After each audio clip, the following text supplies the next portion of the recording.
युग बीते पर सत्य न बीता, सब हारा पर सत्य न हारा। प्रेम करते नहीं तुम, फिल्म में प्रेम चलता है, वह देखते हो नाचते नहीं तुम, कोई नाचता नहीं है तुम देखते हो। गीत तुम नहीं गाते, गुनगुनाते कोई गुनगुनाता है, तुम नहीं गुनगुनाते। तुम सुनते हो।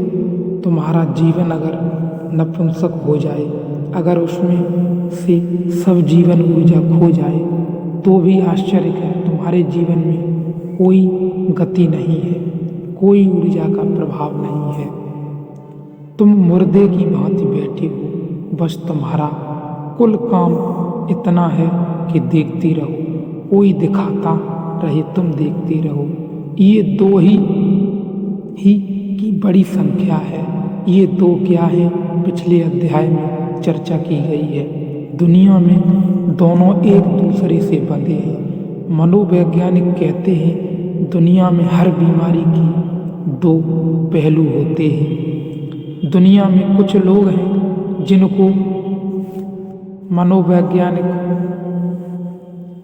मैसेजिस्ट स्वदुखवादी कहते हैं। वे अपने को सताते हैं। और दुनिया में दूसरा एक वर्ग है जिसको मनोवैज्ञानिक कहते हैं सैडिस्ट, पर दुखवादी। वे दूसरों को सताते हैं। दोनों की जरूरत है, इसलिए दोनों जब मिल जाते हैं तो बड़ा राग रंग चलता है। मनोवैज्ञानिक कहते हैं अगर पति दूसरे को सताने वाला हो और स्त्री खुद को सताने वाली हो तो इससे बढ़िया जुड़ा और दूसरा नहीं होता। स्त्री अपने को सताने में मजा लेती है, पति दूसरे को सताने में मजा लेता है।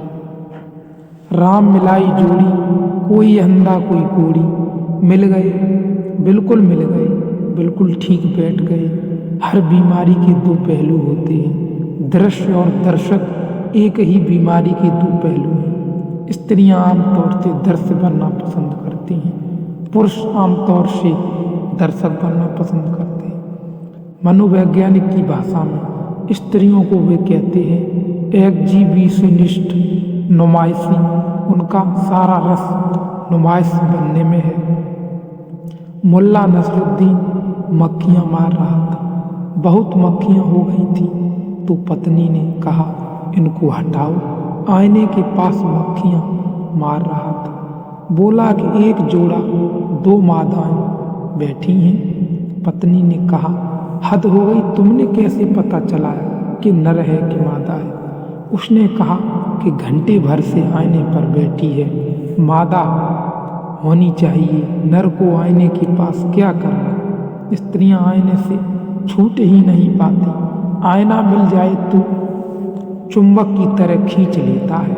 सारी जिंदगी आईने के सामने बीत रही है, कपड़ों में, सजावट में, श्रृंगार में। और बड़ी हैरानी की बात है, इतनी सज धज कर निकलती, फिर कोई धक्का दे तो नाराज होती है, कोई धक्का न दे तो भी दुखी होंगी, क्योंकि धक्का देने के लिए इतना सज धजने का इंतजाम था।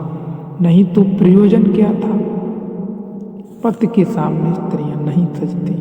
पति के सामने तो वे भी भैरवी बनी बैठी हैं, क्योंकि वहाँ धक्का मुक्का समाप्त हो चुका है।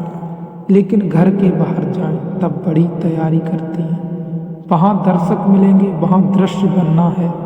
मनुष्य को, पुरुष को मनोवैज्ञानिक कहते हैं बोयर। उसकी सारी नजर देखने में है, उसका सारा सार रस देखने में, स्त्रियों को देखने में रस नहीं है, दिखाने में रस है। इसलिए तो स्त्री पुरुषों का जोड़ा ठीक बैठ जाता है।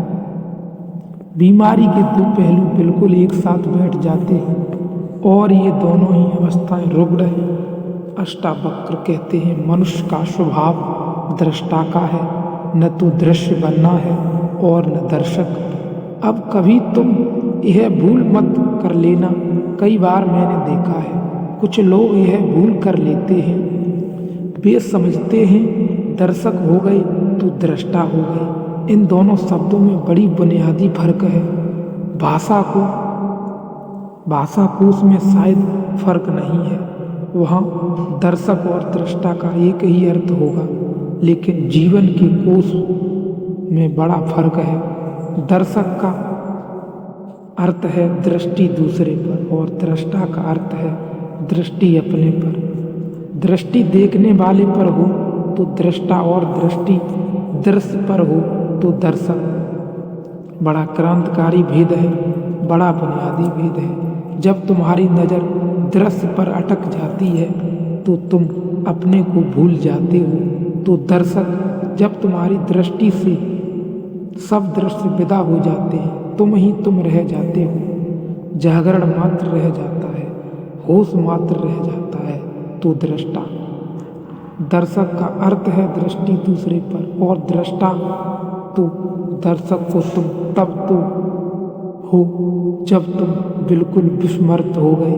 तुम अपने को भूल ही गए, नज़र लग गई वहाँ सिनेमा हॉल में बैठे हो। घंटे के लिए अपने को भूल ही जाते हो, याद ही नहीं रहता कि तुम कौन हो। दुख सुख चिंता सब भूल जाती है, इसलिए तो भीड़ वहाँ पहुँचती है।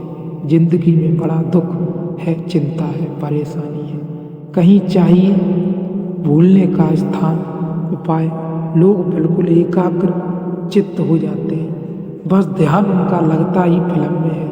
वहाँ देखते हैं पर्दे पर कुछ भी नहीं है, छायाएं डोल रही हैं, मगर लोग बिल्कुल एकाग्र चित्त हैं।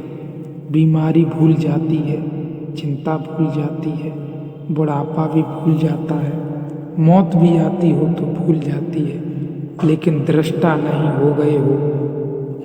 तुम फिल्म में बैठकर दर्शक हो गए हो, भूल ही गए हो अपने को, स्मरण ही न रहा कि मैं कौन हूँ। यह जो देखने की ऊर्जा है भीतर, इसकी तो स्मृति ही खो गई। बस अपने को स्मरण ही नहीं रहा कि मैं कौन। बस सामने दृश्य है, उसी पर अटक गए, उसी में सब बातें डूब गई। दर्शक होना एक तरह का आत्म विस्मरण है और दृष्टा होने का अर्थ है सब दृश्य विदा हो गए, पर्दा खाली हो गया। अब कोई फिल्म नहीं चलता, वहाँ न कोई विचार रहे, न कोई शब्द रहे, पर्दा बिल्कुल शून्य हो गया, कोरा और शुभ्र सफ़ेद। देखने को कुछ भी न बचा, सिर्फ देखने वाला बचा।